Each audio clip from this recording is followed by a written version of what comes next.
மேனிஃபெஸ்டேஷனை பற்றி நிறைய இடத்துல கேள்விப்பட்டிருப்பீங்க. இருந்தாலுமே நிறைய சக்ஸஸ் ஸ்டோரீஸ் அண்ட் இந்த மேனிஃபெஸ்டேஷனை எப்படி நம்ம பண்ணணும் அப்படின்னக்கூடிய சில விஷயங்களை பற்றி தான் 25, 26, 27 இந்த 3 நாள் ஒர்க் ஷாப்பாக நம்ம நடத்த இருக்கிறோம். ஸோ காலையில் 5 to 6 இந்திய நேரப்படி நடக்கிறது.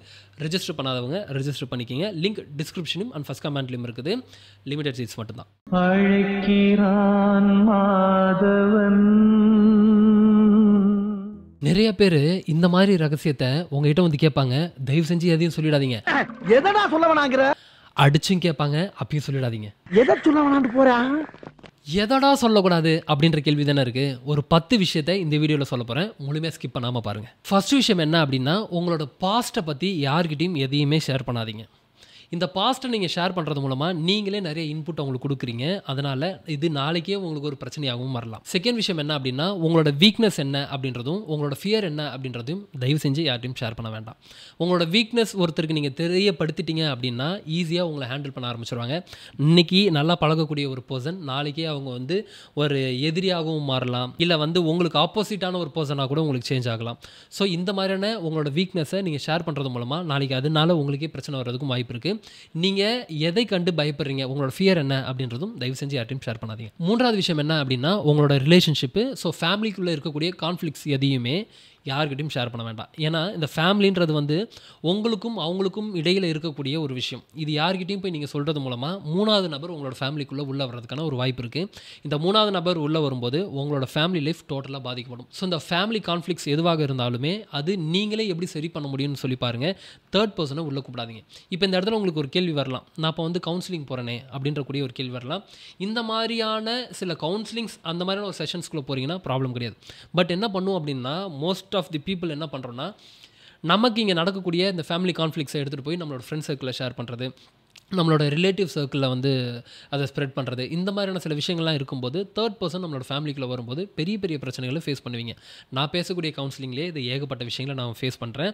பல பேர் இதை சொல்லியும் நான் கேள்விப்பட்டிருக்கேன். அதனால் தேவையில்லாத வேறு ஒரு நபரை உள்ளே எடுத்துகிட்டு வர வேண்டாம். 4வது விஷயம் என்ன அப்படின்னா, உங்களோட ஸ்பிரிச்சுவல் ஜேர்னி, அதாவது உங்களோட மென்டல் ஹெல்த் க்ரோத்தையும் சரி, இந்த ஸ்பிரிச்சுவல் க்ரோத்தையும் சரி யார்கிட்டையும் ஷேர் பண்ண வேண்டாம்.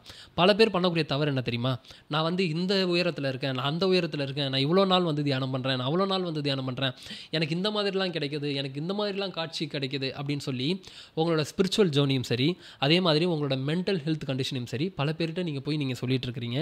அது யாருக்கும் புரியவும் புரியாது.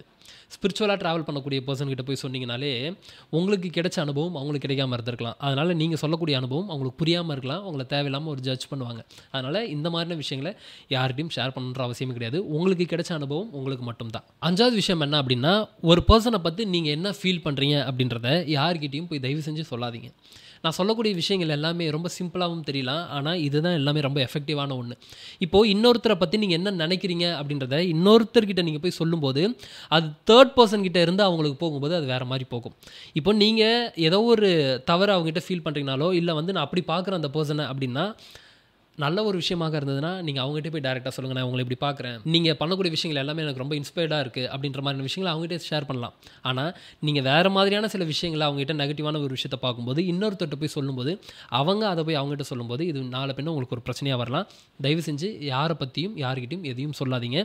உங்களோட பெர்ஸ்பெக்டிவ் என்ன, அவங்கள நீங்கள் எப்படி பார்க்குறீங்கன்றத தயவு செஞ்சு ஷேர் பண்ண வேண்டாம். 6வது விஷயம் என்ன அப்படின்னா, சில பேருக்கு பிடிக்காமல் இருக்கலாம். என்ன காரணமாக வேணா இருக்கலாம். சில பேரை வந்து எனக்கு பார்த்தாலே அவங்க கூட எனக்கு வந்து ரேப்போ செட் ஆகலை, அவங்களோட வைப் எனக்கு பிடிக்கல, அந்த மாதிரி என்ன மாதிரியான விஷயங்களை வேணா இருக்கலாம். இந்த பர்சனெலாம் எனக்கு பிடிக்கவே பிடிக்காது அப்படின்னு சொல்லி போய் இன்னொருத்தட்ட தயவு செஞ்சு ஷேர் பண்ண வேண்டாம். நீங்கள் அந்த மாதிரியான பர்சனை உங்களோட லைஃப்பில் நீங்கள் கூட ட்ராவல் பண்ணுறதுக்கு உங்களுக்கு பிடிக்கல அப்படின்னா நீங்கள் விலகி இருப்பது சிறப்பு. அதுக்காக போயிட்டு எனக்கு இந்த மாதிரி பிடிக்கல, அதனால எனக்கு வந்து நான் அவங்க கூட ட்ராவல் பண்ணல, இவங்க இதெல்லாம் பண்ணுறாங்க இப்படின்னு சொல்லி போய் இன்னொருத்தட்ட குறை சொல்கிறதோ, இல்லை வந்து பிடிக்காத ஒரு நபரை பற்றி இன்னொருத்தட்ட பேசுகிறதோ அவசியமே இல்லை. உங்களுக்கு பிடிக்கலன்னா விலகி இருப்பதே சிறப்பு. 7வது விஷயம் என்ன அப்படின்னா, உங்களோட இன்கம் அண்ட் சேவிங்ஸை பற்றி யார்கிட்டையும் ஷேர் பண்ண வேண்டாம். பொதுவாக நீங்கள் யார்கிட்டையும் ஷேர் பண்ண மாட்டீங்க. இருந்தாலுமே வந்து சில பேர் என்ன பண்ணுவோம் அப்படின்னா, ரொம்ப ஆர்வத்தில் போயிட்டு என்னோடய இன்கம் என்ன அப்படின்னு சொல்லி பெருமைக்காக சொல்லுவோம். நான் இவ்வளோலாம் வந்து சேவ் பண்ணி வச்சுருக்கேன், என்னோடய இன்கம் இது அப்படின்னு நீங்கள் சொல்லும்போது பெரிய பெரிய டேட்டாவை நீங்கள் இன்னொருத்தர்கிட்ட கொடுக்குறீங்க. அப்போது இந்த டேட்டாவை வச்சு அவங்க என்ன பண்ணுவாங்கன்னா, உங்களை ஈஸியாக கால்குலேட் பண்ணுவாங்க. ஓகே, இவங்ககிட்ட இவ்வளோ பணம் இருக்கும், நாளை பின்ன வந்து இவ்வளோ இன்கம் இருக்குல்ல, நமக்கு இருக்கக்கூடிய ப்ராப்ளம் நமக்கு தான் தெரியும். என்னென்ன மாதிரியான மந்த்லி கமிட்மெண்ட் இருக்குது. நம்ம என்ன தான் கிட்டத்தட்ட வந்து நீங்கள் ஒரு 20 லட்ச ரூபா மாதம் சம்பளம் வாங்கினீங்கனாலும் உங்களுக்கான ஒரு கமிட்மெண்ட்டுன்னு இருக்கும். இன்னொருத்தர் என்ன பண்ணும் அப்படின்னா, அது அட்வான்டேஜாக எடுத்துக்கிட்டு ஓகே 20 லட்ச ரூபா சம்பாதிக்கிறல்ல, எனக்கு இவ்வளோ கொடுக்க மாட்டேன்னு சொல்லி நாளைக்கு இதுவே ஒரு பிரச்சனையாக வரும். இப்போ இந்த இன்புட் கொடுக்குறது யார்? அப்போ இந்த மாதிரியான ஒரு வாய்ப்பை ஏற்படுத்துறதே நம்ம தான் போது தேவையில்லாமல் சில டேட்டாஸை வேறு ஒருத்தர்கிட்ட கொடுக்க வேண்டாம். ஸோ உங்களோட இன்கம் என்ன, நீங்கள் எவ்வளோ சேவ் பண்ணுறீங்க, இதை எந்த ஒரு விஷயத்தையும் இன்னொருத்தர்கிட்ட ஷேர் பண்ண வேண்டாம். நாலு பேர் இது ஒரு உயிருக்கான ஒரு ஆபத்தாகவே அமையலாம். 8வது விஷயம் என்ன அப்படின்னா, நான் இந்த இடத்துல என்ன மாதிரியான ஒரு விஷயத்தை க்ரியேட் பண்ண போகிறேன் அப்படின்னக்கூடியதை ஒரு பிக் மூவ், நெக்ஸ்ட்டு உங்களோட பிக் மூவ் என்ன அப்படின்றத யார்கிட்டையும் ஷேர் பண்ண வேண்டாம். ஏன்னா சில விஷயங்கள் வந்து ஷேர் பண்ணால் அது நடக்காமையே கூட போயிடும். சில விஷயங்களை இங்கே நீங்கள் பண்ணுறதுக்கு முன்னாடி சில விஷயங்களை ரிவீல் பண்ணுறது மூலமாக எந்த ஒரு பிரயோஜனமும் கிடையாது. அது நீங்கள் நினைப்பீங்க நம்மளை வந்து ரொம்ப பெருமையாக பார்ப்பாங்கன்னு. கிடையாது. அந்த ஒரு விஷயத்தை எக்ஸிக்யூட் பண்ணிவிட்டு அதனால் வரக்கூடிய ரிசல்ட்டை பார்த்து தான் அவங்க மெச்சி போவாங்களே தவிர, நீங்கள் இங்கே சொல்லிவிட்டு அந்த ஒரு விஷயத்தை பண்ணாமல் இருந்தீங்கன்னா ஒரு விஷயமும் அங்கே நடக்காது. ஸோ உங்களோட நெக்ஸ்ட் மூவ் என்ன, உங்களோட பிக் மூவ் அது என்ன அப்படின்றத யார்ட்டையும் நீங்கள் ஷேர் பண்ண வேண்டாம். 9th விஷயம் என்ன அப்படின்னா, பல பேர் உங்களோட ஜெனராசிட்டியும் அந்த சேரிட்டி ஆக்டிவிட்டீஸையும் பல பேர்கிட்ட நீங்கள் ஷேர் பண்ணணும்னு நினைப்பீங்க. அதனால் அந்த மாதிரியான விஷயங்கள் எதுவாக இருந்தாலும் நீங்கள் உங்களுக்குள்ளே பண்ணிக்கிறீங்கன்னா தாராளமாக பண்ணிக்கிங்க. அது வெளிக்காட்டணுன்ற அவசியம் கிடையாது.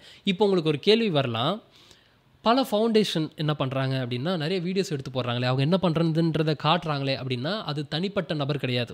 அது ஒரு ஃபவுண்டேஷன், அது வந்து ஒரு நிர்வாகம். அப்போ அது காமிச்சு தான் ஆகணும். ஏன்னா அவங்களுக்கு ஒரு ஃபண்டு வருது, அவங்க என்ன பண்ணுறாங்கன்றதை இங்கே வெளியே சொல்ல வேண்டியது இருக்குது. சில பேர் வந்து என்ன பண்ணுவாங்க அப்படின்னா, நான் பண்ணுறதை பார்த்து இன்னொருத்தர் பண்ணுவாங்க அப்படின்றதுக்காக பண்ணுவாங்க. பட் இதை பெருமைக்காக காட்டணுன்ற அவசியம் கிடையாது. 10வது விஷயம் ஃபைனல் என்ன அப்படின்னா, உங்களை நம்பி யாராவது ஒருத்தவங்க ஒரு விஷயம் சொல்கிறாங்க அப்படின்னா, அந்த ஒரு விஷயத்தை கொண்டு போய் யார்ட்டையும் தயவு செஞ்சு ஷேர் பண்ணாதீங்க.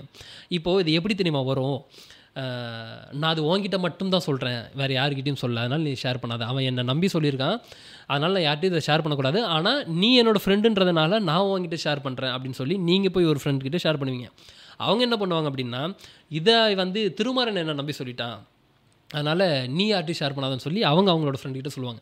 அவங்க என்ன பண்ணுவாங்க அப்படின்னா, இவன் வந்து என்ன நம்பி சொல்லிட்டான், அதனால் நீ யார்ட்டையும் ஷேர் பண்ணாதன்னு சொல்லி கிட்டத்தட்ட உள்ள ஒரு 25 பேர் ஒரு ரூம்குள்ளே இருக்குன்னா ஒருத்தர்கிட்ட தான் நீங்கள் சொல்லியிருப்பீங்க.